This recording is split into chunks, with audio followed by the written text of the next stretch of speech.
صحابہ کا عقیدہ کیا تھا، نظریہ کیا تھا. مجھے ایک حدیث یاد آ گئی حضرت ثمامہ بن اسحال والی. یہ صحیح بخاری شریف کے اندر حدیث موجود ہے، مسلم کے اندر موجود ہے. یہ ذرا ایمان افروز واقعہ سنیں ذرا. ثمامہ بن اسحال رضی اللہ تعالیٰ عنہ یہ یمامہ کے سردار تھے اور کافر تھے. پہلے نبی پاک علیہ السلام کے کسی راستے میں پکڑ لیا. اس گریلا جنگ وہ مسلمانوں کے بندے پکڑ کے لے جاتے تھے، مسلمانوں کا تیجو چڑھتا یہ بھی پکڑ لیتے تھے. بدلہ لینا نا. صحابہ نے پکڑ لیا، پتہ چلا کہ یمامہ کا سردار ہے، چودھری ہے یمامہ کا، بہت مالدار ہے. صحابہ نے پکڑا اور لا کر مسجد نبوی کے ستون سے باندھ دیا. بڑی توجہ سے یہ بات سننے والی ہے. صحابہ نے مسجد نبوی کے ستون کے ساتھ انہیں باندھ دیا. نبی پاک علیہ الصلوۃ والسلام تشریف لائے نماز کے لیے. آپ بتایا گیا کہ یہ سردار ہے، ثمامہ بن اسحال ہے. تو نبی پاک علیہ السلام نے ان سے پوچھا، تفتیش جس کو ہم کہتے ہیں نا، تفتیش تحقیق شروع کی. تو پوچھا کیا چاہتے ہو؟ ثمامہ بن اسحال اس نے کہا جی اگر آپ مجھے قتل کریں گے تو ایک بہت بڑے بندے کو قتل کر دیں گے. میں کوئی چھوٹا بندہ نہیں ہوں، چودھری ہوں یمامہ کا. اور اگر مجھے ویسے چھوڑ دیں گے تو میں خاندانی بندہ ہوں، ساری زندگی تمہارا شکریہ ادا کروں گا. سبحان اللہ. اور تیسری بات ہے، جتنے پیسے لینے ہیں لے لو، جو تمہاری ڈیمانڈ ہے کرو، میں پوری کرتا ہوں. اب اتنی بات نبی پاک علیہ السلام نے کی اور کوئی بات نہیں کی. نبی علیہ السلام اگلا دن آ گیا. پھر نبی پاک علیہ السلام نے ان سے پوچھا ہاں جی بتاؤ جی. کہا جی وہی سوال، اگر قتل کرو گے بہت بڑے بندے کو قتل کرو اور اگر مجھے چھوڑ دو گے بغیر کچھ لیے تو میں تمہارا ساری زندگی شکریہ ادا کروں گا. اور جتنے پیسے کوئی ڈیمانڈ ہے آپ کی وہ مجھے بتائیں، میں پوری کرتا ہوں. نبی پاک علیہ السلام نے یہ بات سنی اور آپ چلے گئے. تیسرا دن آیا، پھر یہی سوال و جواب ہوئے. جب اس یمامہ کے سردار نے یہ باتیں کی، میرے نبی نے بغیر کچھ ڈیمانڈ کیے فرمایا اس کو چھوڑ دو. اب صحابہ بڑے پریشان ہوئے. صحابہ کے دل میں آیا ہم نے اتنا بڑا بندہ پکڑا ہے، کوئی سے ہم عوض لیتے، مالی حالات بھی اس وقت ٹھیک نہیں تھے مسلمانوں کے، اس سے کچھ لے لیتے. لیکن خیال آیا لیکن سوال حضور سے کر نہ سکے. ادب یہ تھا، ادب. اللہ اکبر. سنے ادھر آگے تو میں کھول دو، اسے کچھ نہیں کہنا. تو میں جاؤ بھائی. اللہ اکبر. کیونکہ حضور جان گئے تھے اب کیا ہونے والا ہے. فرمایا اس کا پیچھا بھی کوئی نہیں کرے گا، کوئی اس کو پکڑے گا نہیں. اتنا بڑا قیدی پکڑاؤ. ٹھیک ہے، ہمارے تو جیل سے بندہ چھوڑتے ہیں تو اس کے گھر تک پیچھے آتے ہیں، کچھ نہ کچھ لے لے سے. فرمایا اس کو کچھ نہیں کہنا، چھوڑ دو. ثمامہ بن اسحال وہاں سے نکلے، ایک باغ میں آ گئے.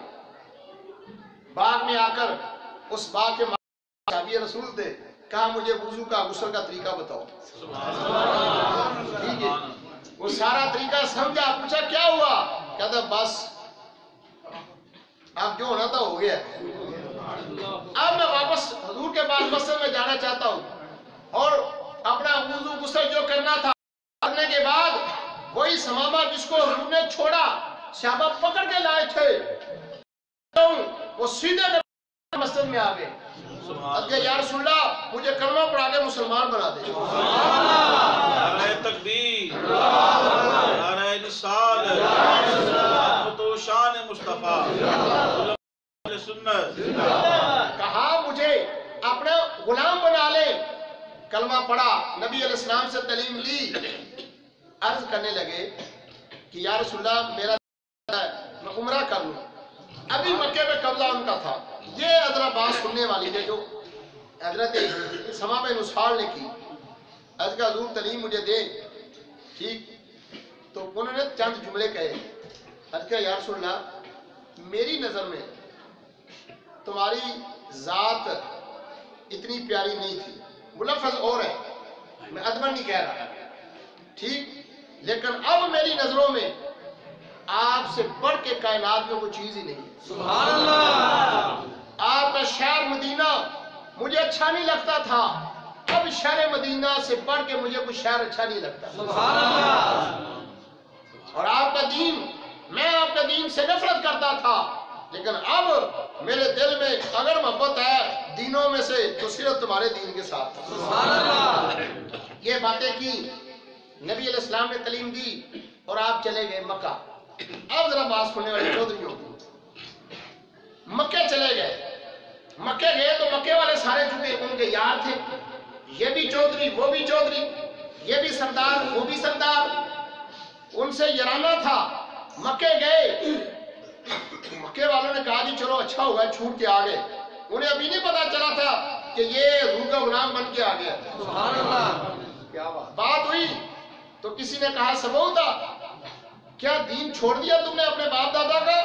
کہا نہیں, اصل دین اب میں نے بنایا ہے. سبحان اللہ. انہوں نے نبی علیہ السلام کے دین کے بارے میں کوئی منفی باتیں کی, حضور کے دین کے حوالے سے انہوں نے اچھی باتیں نہ کی.